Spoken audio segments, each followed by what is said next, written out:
ഒരു തെറ്റും ചെയ്യാതെ നമ്മളെല്ലാവരും മാറ്റി നിർത്തിയ ഒരാളുണ്ട്. ആരാന്നറിയോ? മന്തി ഉണ്ടാക്കാൻ തുടങ്ങി എന്നുള്ളൊരു ഒറ്റ കാരണം കൊണ്ടാണ് ഇവനെ നമ്മൾ ഒറ്റപ്പെടുത്തിയത്. അത് തന്നെ നമ്മുടെ കപ്സ. അപ്പൊ ഇന്നൊരു കിടിലൻ പാൽ കപ്സ റെസിപ്പി ആട്ടോ ഞാൻ കാണിക്കുന്നത്. ചിക്കനിലേക്ക് മുളക് പൊടിയും മഞ്ഞൾപ്പൊടിയും ഉപ്പും ചേർത്ത് നന്നായിട്ടൊന്ന് മസാല പെരക്കിയിട്ട് കുറച്ച് സമയം ഒന്ന് വെച്ചോട്ടോ. സമയം ഉണ്ടെങ്കിൽ ഒരു മണിക്കൂറൊക്കെ ഒന്ന് വെച്ചോ. അതിനുശേഷം ചൂടായ എണ്ണയിലിട്ടിട്ട് ഒന്ന് ചിക്കൻ ഫ്രൈ ചെയ്തെടുക്കാം. അതായത് ഹൈ ഫ്ലെയിമിലിട്ടിട്ട് ജസ്റ്റ് ഒന്ന് ഫ്രൈ ചെയ്തെടുത്താൽ മതി കേട്ടോ. ലോ ഫ്ലെയിമിലിട്ടിട്ട് ഇങ്ങനെ മുരിപ്പിച്ചെടുക്കേണ്ട കാര്യമൊന്നുമില്ല. അപ്പോൾ ഇതാ ഇത്രയും മതി കേട്ടോ. ചിക്കൻ എല്ലാം ഒന്ന് ഫ്രൈ ചെയ്തെടുത്തിട്ടുണ്ട്.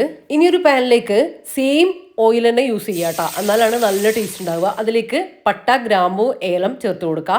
2 സവാള വലുത് ചേർത്ത് കൊടുത്തിട്ടുണ്ട്. അതൊന്ന് നന്നായിട്ട് സോഫ്റ്റ് ആയിട്ട് വന്നതിന് ശേഷം ഇഞ്ചി വെളുത്തുള്ളി പേസ്റ്റ് ചേർത്ത് കൊടുക്കുക.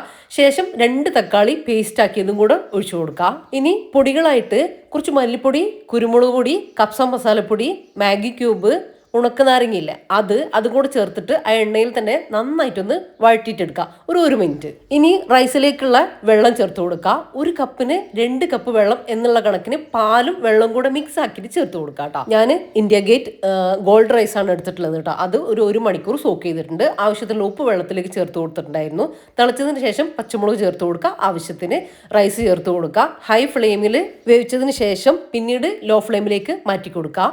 പിന്നെ വെള്ളം ഇതുപോലെ ഒന്ന് വറ്റി വന്നതിന് ശേഷം നമ്മൾ ഫ്രൈ ചെയ്തിട്ടുള്ള ചിക്കൻ ഇല്ലേ, അത് ഇതിൻ്റെ മുകളിലേക്ക് നിരത്തി കൊടുക്കുക. പിന്നെ ഏറ്റവും ലോ ഫ്ലെയിമിൽ ഒരു അരമണിക്കൂർ അവിടെ വെച്ച് കൊടുക്കുക. എന്തെങ്കിലും വെയിറ്റ് ഒക്കെ മുകളിൽ വെച്ച് കൊടുത്തോട്ടോ, അത് നല്ലതാണ്. അതിനുശേഷം ഒരു അരമണിക്കൂറും കൂടെ കഴിഞ്ഞിട്ട് ഓപ്പൺ ആക്കി നോക്കുക. അപ്പോൾ ഇതാ നല്ല കിടിലൻ റെസിപ്പി കിട്ടും കേട്ടോ. നമ്മൾ അടിപൊളി പാൽ കപ്സ് ഇവിടെ റെഡി ആയിട്ടുണ്ട്. ഡീറ്റെയിൽ റെസിപ്പി നമ്മൾ യൂട്യൂബ് ചാനലുണ്ട്, ആവശ്യമുള്ളവർ കണ്ടു നോക്കുക.